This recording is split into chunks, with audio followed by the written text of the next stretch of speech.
wabarakatuh. Perkenalkan, saya Nia, ibunda dari Ananda Jihan dan Fahira. Pertanyaan saya untuk pertanyaan pembuka, bagaimana cara komunikasi kita sebagai orang tua untuk memberitahu kepada anak ya, untuk agar tidak terus-menerus bermain gadget ya. Karena kan kita generasi milenial, pasti komunikasi kita kepada anak-anak yang generasi alfa kan sedikit berbeda ya dengan zaman dulu kita. Ya, sekian pertanyaannya. Terima kasih. Terima kasih kepada Ibu Nia atas pertanyaannya. Nah, untuk jawabannya kita langsung bertanya aja ke sumbernya karena jujur saya nggak tahu cara menjawabnya. Kepada Ibu Ananda Citralinda kami persilakan.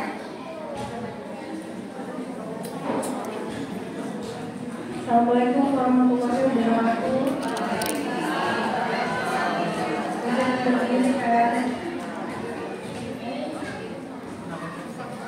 Ya, sebelumnya saya mohon maaf terlambat.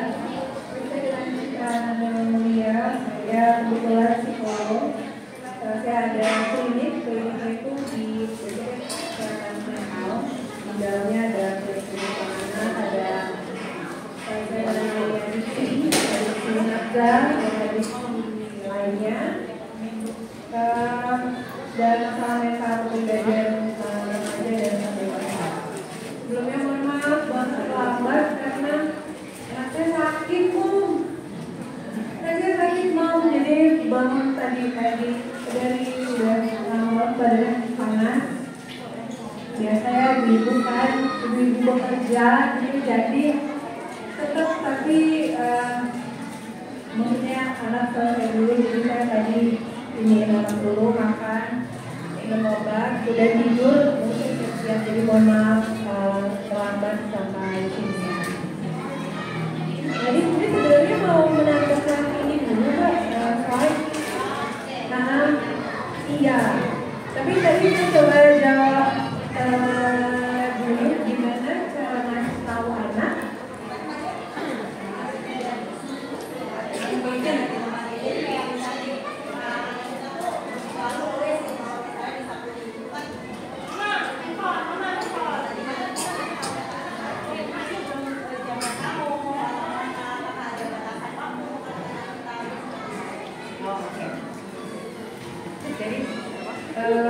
Di awal itu yang diperlukan itu disiplin.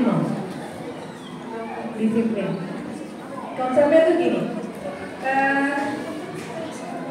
cara anak biar nyaman ke kita itu konsepnya jadi teman. Tapi anak udah tahu kita bukan temannya. Artinya gimana yang diambil tuh konsep jadi teman. Konsep jadi teman itu tuh gimana? Anak harus merasa nyaman. Anak harus merasa nyaman berbicara apa saja sama kita. Tapi anak tahu sama kita itu ada aturan. Karena saya orang tuanya. Mama, kamu bisa ngomong apa aja sama mama. Seperti sahabat. Lagi kalau saat perempuan ya. Karena perempuan, ibu itu harus jadi sahabat. Sebelum dia ke sahabatnya, dia harus ke ibu dulu. Kalau anak perempuan. Kalau sama anak laki-laki, nah ibu harus jadi cinta pertamanya. Cinta pertama maksudnya gimana nih? Saya ambil contoh tadi pagi lagi aja. Jadi saya bilang sama anak saya gini, kalau badannya masih panas kayak gini, makannya masih susah, pokoknya berarti nanti malam, nanti sore kita ke rumah sakit ya. Itu buat anak saya itu untuk marah. Karena anak saya laki-laki. Dan dia bilang, ngomongnya malah protes kita sakit. Padahal bapaknya tuh lebih tegas.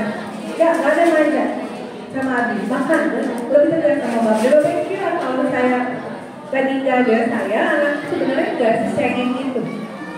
Karena anaknya laki-laki. Jadi kalau sama anak laki-laki, kita harus jadi cintanya. Cintanya si anak laki-laki kita. Sama anak perempuan kita jadi sahabat. Jadi yang pertama itu aturan dulu. Harus punya aturan. Kalau misalnya mama bilang main gadget bolehnya Sabtu Minggu, di rumah ada siapa? Semua harus sama. Di rumah ada nenek, ada kakek, ada om, ada tante. Tapi mama udah ngasih aturan nih Sabtu Minggu. Oke. Berarti yang lain harus ngikutin mama. Nah, pertanyaannya, kan aturannya dari mama, terus papanya ngapain? Ini mamanya doang yang ngurusin anak. Enggak kan? Kenyataannya dia, tapi kan gak mau kan sebenarnya.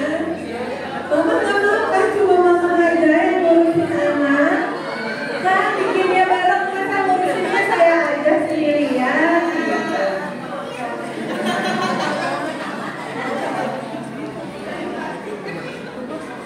Jadi aturan dari mama, tapi kan kepala sekolahnya ayah. Iya kan? Madrasahnya mama nih, kita nih, tapi kan kepala sekolahnya ayah. Ayahnya harus dilibatin ya Bunda. Si ayah tuh harus, ayahnya harus bisa tegas ke anak-anak. Mama sudah bikin, Bunda udah bikin aturan, gadget bolehnya cuma Sabtu Minggu. Kalau ada yang melanggar yang mama bilang, hukumannya dapat dari papa. Jadi jangan mau pun cuma curhat sendirian, lalu anak-anak ngeri sama kita.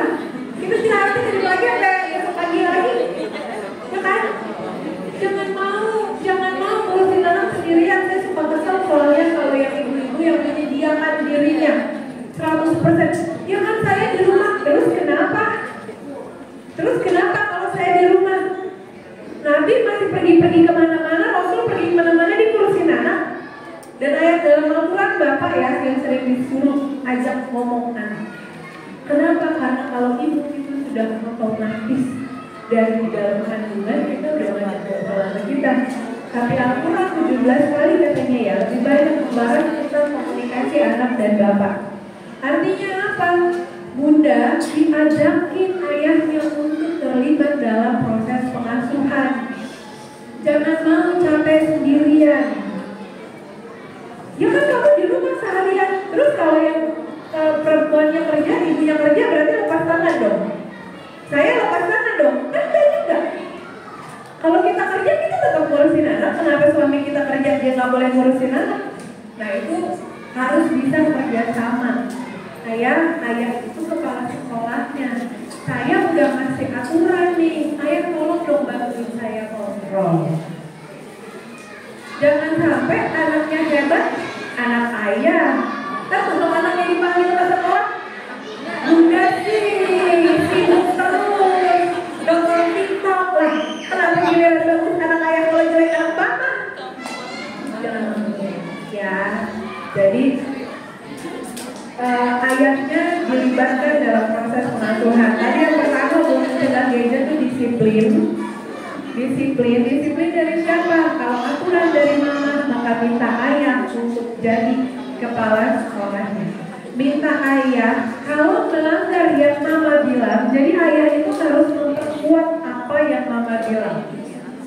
Kalau melanggar yang mama bilang, hukumannya dari ayah.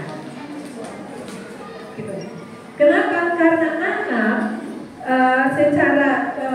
baik secara Al-Quran bilang dari yang saya baca sama dari otak mereka itu akan lebih mendengarkan ketika ayah yang bicara banyak.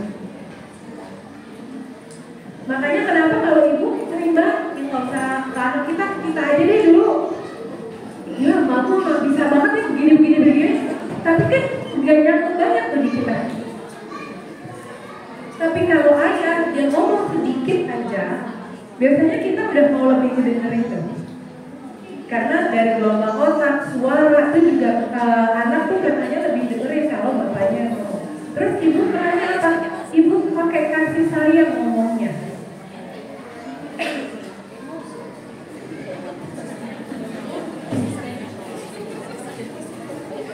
Ibu ngomongnya pakai kasih sayang, bawa perasaan. Kalau kamu kan mama udah kasih tolong dong mama ya, nah kita sepakat ya Sabtu sudah ngikut saja main gadgetnya.